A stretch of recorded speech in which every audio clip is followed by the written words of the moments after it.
वक्रतुण्ड महाकाय सूर्यकोटि समप्रभा निर्विघ्नं कुरु मे देव सर्वकार्येषु सर्वदा। मातृदेवो भव पितृदेवो भव आचार्यदेवो भव अतिथिदेवो भव परस्पर देवो भव।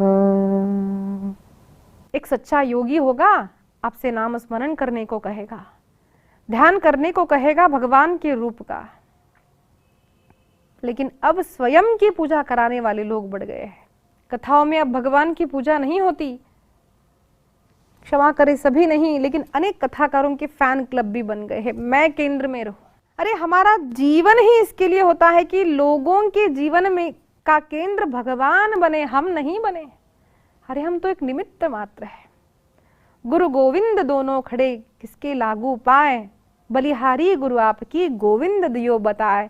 इसका अनेक लोग अर्थ करते हैं बलिहारी गुरु आपकी। अरे गुरु मैं आपको प्रणाम करता हूं, नहीं, अरे धन्य है वो गुरु जो कहता है मुझे नहीं बेटा भगवान को प्रणाम कर।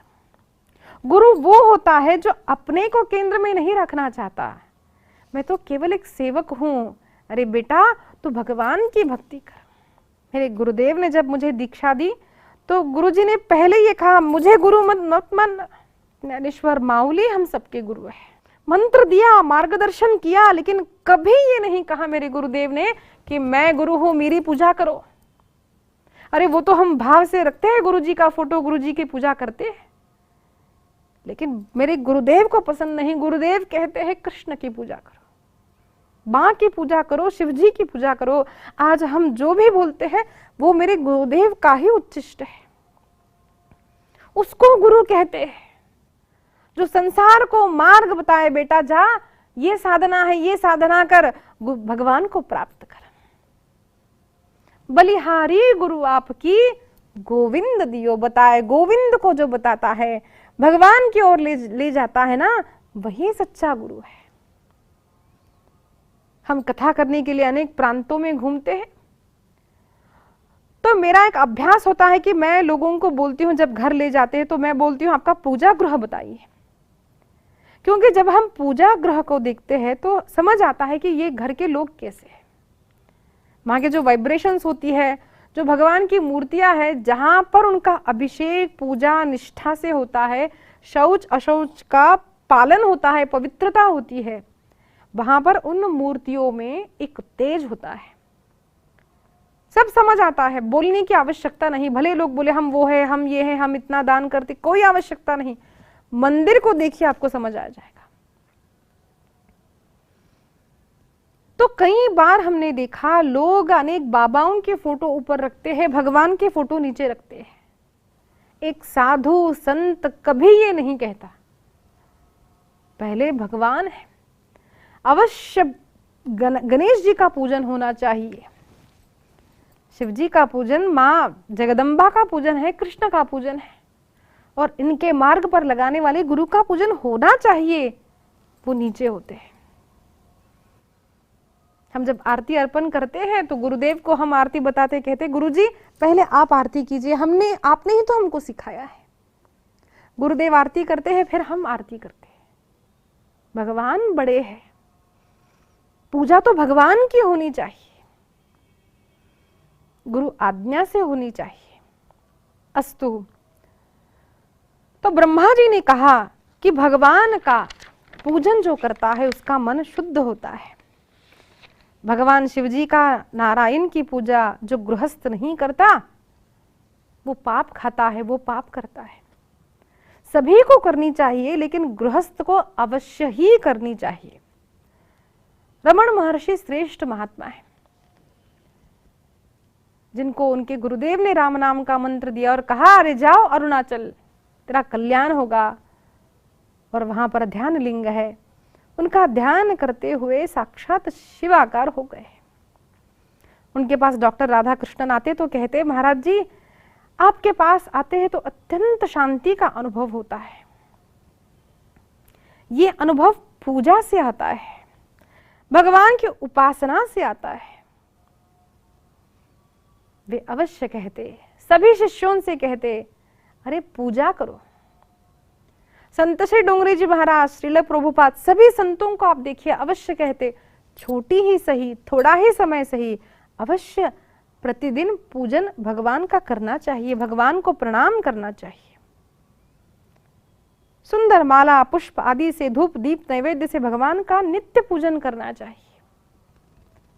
जब देहाध्यास छूट जाए तो कोई आग्रह रखता नहीं, होता नहीं।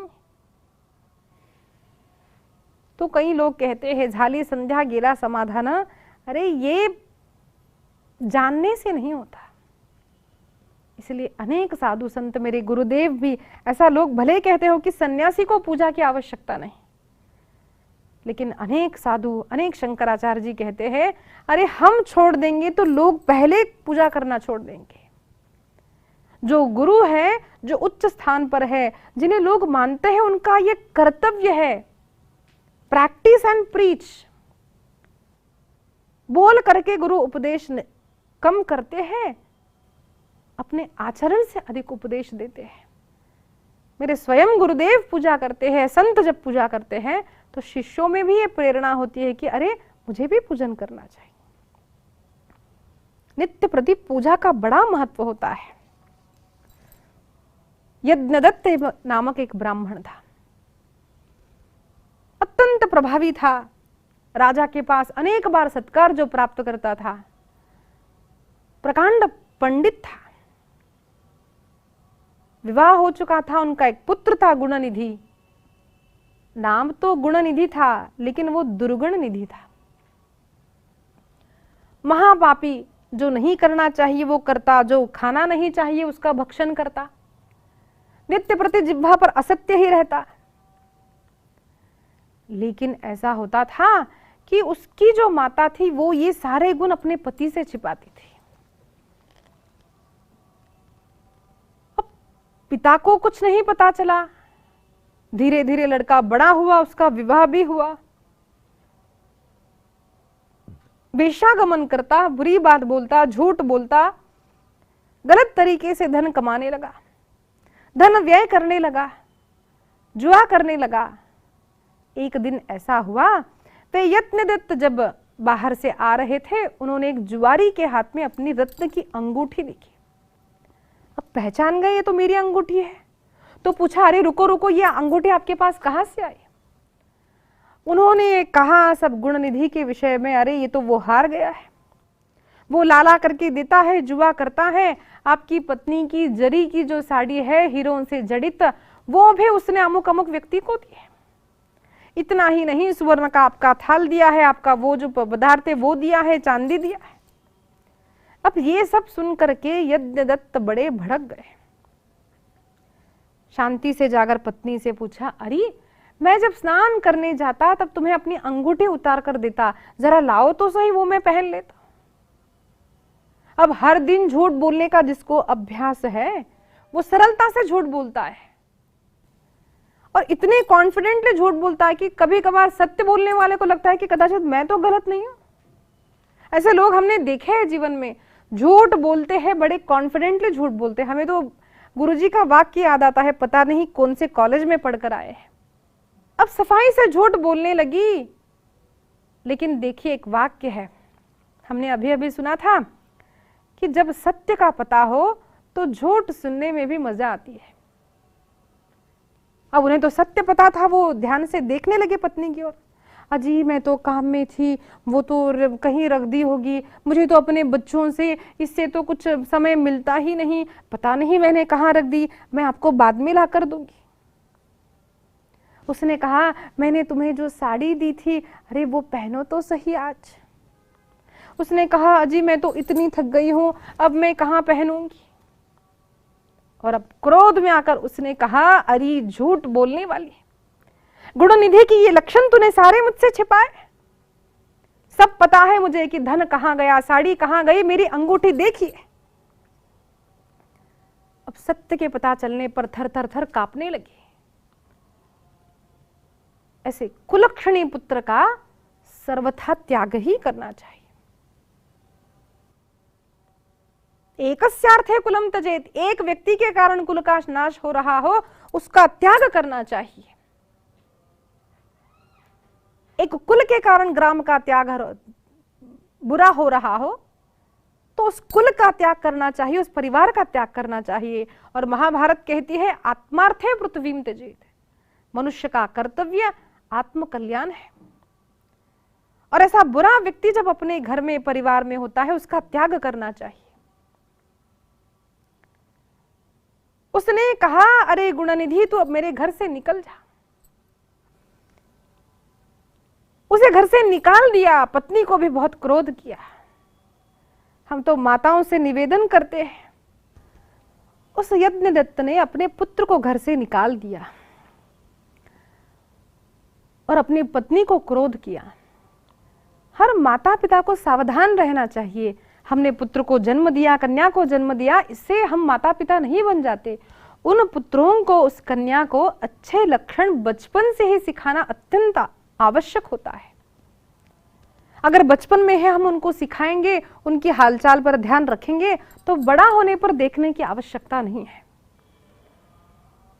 अब वो गुणनिधि अपने घर से बाहर निकल गया। जब तक धन होता है सारे मित्र आते हैं, सारे लफंगे एक साथ आ जाते हैं, लेकिन जब धन चला जाता है कोई सच्चा मित्र, सच्चा आप्त साथ में नहीं रहता। धन एक ऐसा साधन है, अद्भुत मानव की कृति है ऐसा कहते हैं, जो हमें बताता है कि अपना कौन है और पराया कौन है। जब धन होता है तो सारे बुरे लोग भी साथ आ जाएंगे, लेकिन जब धन नहीं रहता तब केवल सच्चे लोग ही हमारे साथ रहते हैं। तब समझ आता है कि हमारा परिवार कौन है, हमारे आप्त, हमारे सच्चे मित्र कौन है। एक हमने बात आजकल ही सुनी कि family is not about blood. केवल रक्त से कोई हमारा संबंधी नहीं होता। बंधु तो वह है जो सच्चा मित्र है। कठिन परिस्थिति में भी हमारा साथ जो नहीं छोड़ता वही हमारा सच्चा मित्र है, सच्चा आप्त है, सच्चा परिवारजन है। इसीलिए हम कई साधु संतों के जीवन में देखते हैं, अरे परिवार ने धोखा दिया। सूरदास जी महाराज आंख से अंधे थे, देख नहीं सकते थे, अंधत्व प्राप्त हुआ और परिवार ने अपमान किया, त्याग कर दिया उनका। इसीलिए कोई भी विपदा आती है तो उसे एक ब्लेसिंग मानिए। हाँ, ये कठिन होती है परिस्थिति, अत्यंत कठिन। उस समय तो हमें ऐसा लगता है अरे इससे अच्छा तो मर जाना है। लेकिन जब वो परिस्थिति से हम गुजर जाते हैं और हम पीछे मुड़कर देखते हैं, देन हम देखते हैं कि life has taught us beautiful lessons. और उस कठिन काल में हमने जो सीखा है वो हमने अपनी पीएचडी अथवा कॉलेज की डिग्री में भी नहीं सीखा होता है। वो समय हमको बताता है सत्य क्या है, हमारा परिवार कौन है, हमारा आप्त कौन है, मेरी शक्ति कहाँ है और मुझ में कहाँ गलती है। इसके लिए कभी कभी आपदा जब आए तो धैर्य रखें। जब गुणनिधि को घर से निकाल दिया तब वह गुणनिधि दर दर भटकने लगा। कोई खाने के लिए नहीं, कोई पूछता नहीं, अन्न नहीं है। और तब उसने देखा कि पास में एक शिवालय है जहां पर एक सेठ अनेक पदार्थों को लेकर जा रहा है। सेठ भगवान शिवलिंग की पूजा करता है, बाहर आता है तो ये धीरे से अंदर चला गया। सोचा कुछ मिलेगा खाने के लिए, ढूंढने लगा तो वहां पर अंधेरा था। आज भी हम देखते हैं कि कई सारे मंदिरों में छोटा सा दीपक होता है, लाइट नहीं लगाते हैं। जिस स्थान को पवित्र रखना हो, अनेक साधु संत मंदिरों में ये प्रथा होती है, केवल घी का दीपक वहां पर जलाया जाता है, बाहर के इलेक्ट्रिसिटी का वहां पर उपयोग नहीं होता। तो उस प्रकार से वहां पर जो दिया जला था वो उसकी अग्नि कम हो गई, दिख नहीं रहा था। तो उसने भूख के कारण झट से अपना कपड़ा फाड़ दिया, उसको बत्ती की तरह बना दिया, घी में उसमें लगा दिया, दीपक लगा दिया। और जब ढूंढने लगा कुछ मिला खाने के लिए तो बाहर से सिपाहियों ने देख लिया और कोलाहल मचा दिया, अरे चोर है चोर है। और वो डर के मारे जब बाहर आया तो उस कोलाहल के कारण, लोग पीछे पड़ने के कारण उसकी मृत्यु हो गई। वही गुणनिधि दूसरे जन्म में अरिंदम नामक राजा का पुत्र हुआ दम। उसे पूर्व जन्म का वृत्तांत याद रहने के कारण उसने संपूर्ण प्रजा को ये आग्रह किया कि शिवालय में जाकर आप सभी घी का दीपक जलाए। सहस्रों दीपक प्रजाजन से वह जलवा लिया करता। लोगों को बार बार कहता कि दीपक जलाओ, घी का दीपक भगवान शिवालय में जलाओ। और वह जब दम अंतिम क्षण को प्राप्त करता है, उसका तीसरा जन्म कुबेर का होता है। इसीलिए बार बार शास्त्रों में कहा है, यहां पर भी कहा है कि जो भी भगवान के सामने घी का दीपक अर्पण करता है शिवालय में, उसे समृद्धि प्राप्त होती है, सर्व सुखों की प्राप्ति होती है। एक प्रसंग गुरुदेव कहते हैं कि संत श्री गुलाबराव जी महाराज जन्मांध थे, भगवान शिवजी के भक्त थे। उनके दादाजी राणोजी राव भगवान के महान भक्त थे। नित्य प्रति शिवालय में जाकर बैठते सहस्रों घंटे गुलाबराव जी महाराज भगवान शिव की आराधना करते। उनका सखी भाव भगवान कृष्ण में था। कभी कभार एक झाड़ से दूसरे झाड़ तक धोती बांधते और ये भाव करते कि मेरे भगवान के चरण हैं, और उस धोती को बार बार ऐसे पैर दबाते, मेरे कृष्ण हैं। गले में मंगलसूत्र धारण करते, कहते अरे मैं तो कृष्ण की सखी हूं, शिव मेरे पिता है, भवानी मेरी माता है और गणेश जी मेरे भाई है। ये उनका भाव था शिव जी के प्रति। और अखंड शिव नाम संकीर्तन करते। ऐसा भी उनके चरित्र में आया है कि मृत व्यक्ति को मृत्यु से बचाया उन्होंने केवल भगवान शिव नाम का मृत्युंजय महामंत्र का पाठ करके। अथाह श्रद्धा होने पर ही ये होता। देखिए, हम सभी जानते हैं मृत्युंजय महामंत्र है, लेकिन जब तक श्रद्धा नहीं होती तब तक हम उसका स्मरण नहीं करते। जब बीमारी आती है, किसी ने कहा कि अरे आपकी ये बीमारी है, आप कुछ पाठ करें, यज्ञ करें, स्तोत्र करें, जप करें, हम कहते नहीं नहीं, हम इसको मानते नहीं।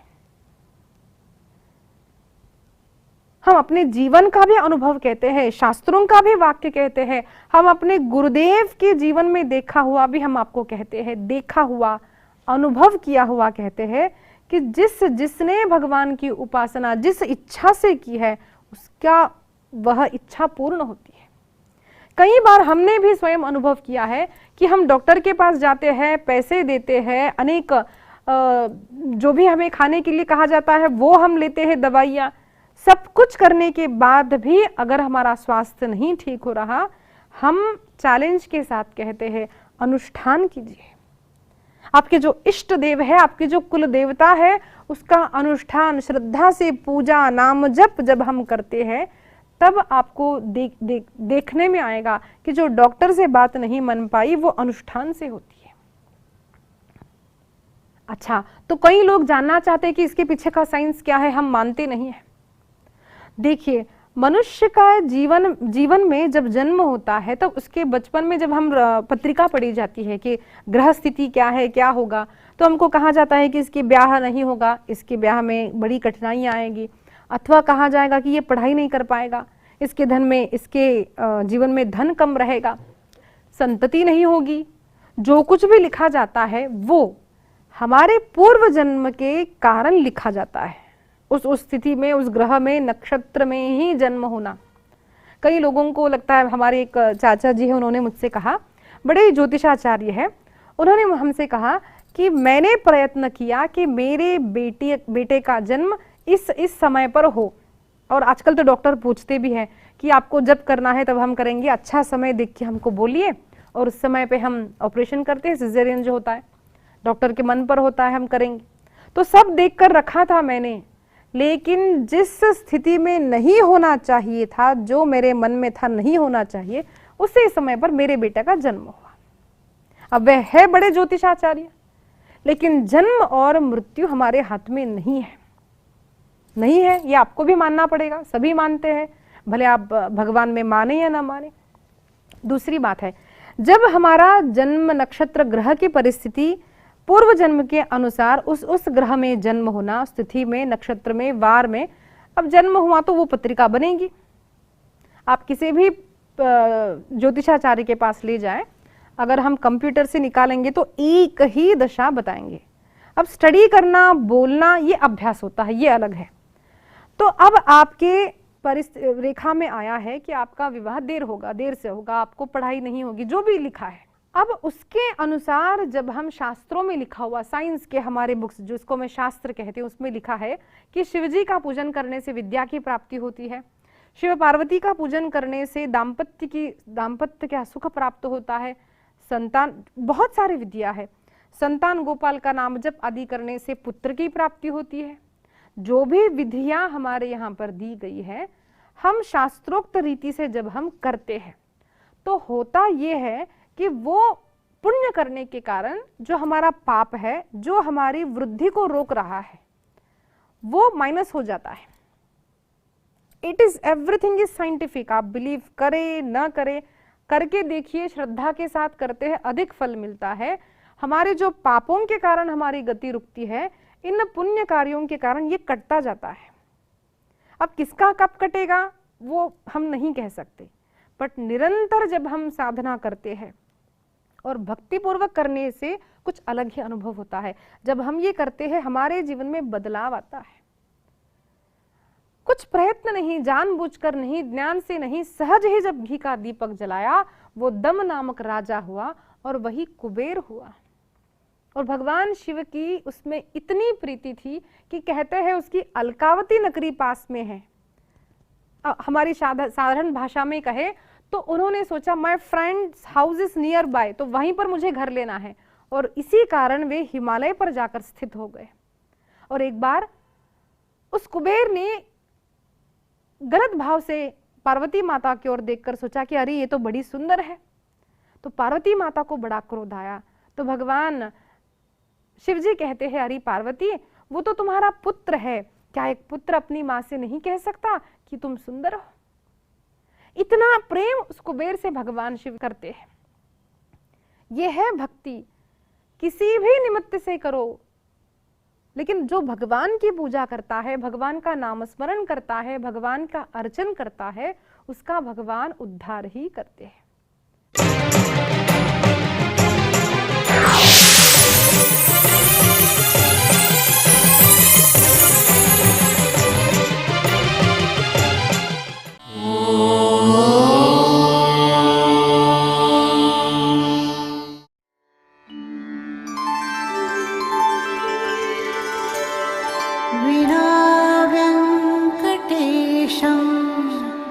ननाथो ननाथः सदा वेङ्कटेशं स्मरामि स्मरामि। हरे वेङ्कटेश प्रसीद प्रसीद, प्रियं वेङ्कटेश प्रयच्छ प्रयच्छ।